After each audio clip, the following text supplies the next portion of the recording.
So I'm sitting here overlooking, this is the Charleston Peninsula, the city of Charleston proper. You probably can't tell at this distance on this video, but you could certainly look up photos of it. One of the more prominent features, noticeable features from here, are the various steeples of the older churches in the city. There's one right in the middle, actually, of this video that is completely white, but the others are all painted in darker colors. And the reason for that, if you've never been down in this area of the woods, is that during the Civil War, area of the woods, it's not woods, area of the world of the United States. During the Civil War, the Union Navy would sit off here in the harbor out this way. This is Fort Sumter right here, and they took that, of course, early in the war. But they took it back, rather, from the Confederacy. But they would sit out here in the harbor, and they would shell the city.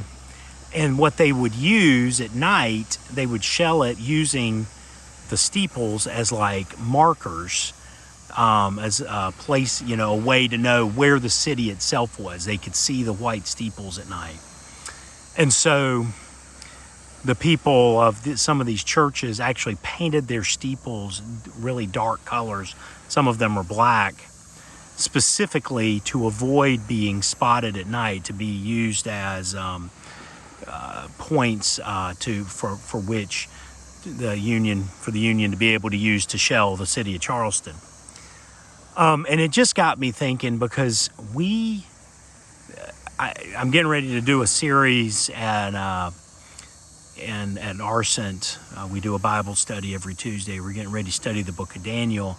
And what we're going to talk about is, how do you live a faithful, godly life when you're in Babylon? And really, we are today in Babylon. The United States is not what it was many years ago. And we are not in a place that is friendly to Christianity. And we really have two options in the darkness. We can stand out like that white steeple there in the middle. We can stand out, and when we do that, we become a target. Or, as churches and people of God, we can paint our steeples black and try to hide ourselves in the darkness and just kind of blend in with everybody else. And there are many, and again, I hesitate to call them churches, but many houses of worship, let's call them, that have done that very thing, that have just kind of given up on being the people of God in the darkness, and in various ways have just tried to hide themselves. There's many ways that this happens, and I'm not going to go in, I'm not going to go into all of them. You can probably figure that out for yourself. But what I want to say for New Life, we don't have to be deliberately offensive. You don't have to go out of your way to hurt people's feelings. But because what Jesus says is the gospel is an offense by itself. Paul says this also, that it is a stumbling block. It is an offense to people who don't know God. If we're doing it right, we're going to be targets. We're going to be targets by people who don't know God and don't love God.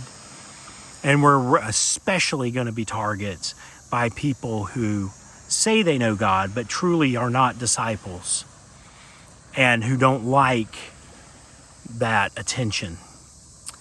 And so I think as I sit here, it's just a reminder to me to continue to stand out as a light in the darkness, and to help people see where they can come to know the one true God. God bless you today. Look forward to seeing you on Sunday.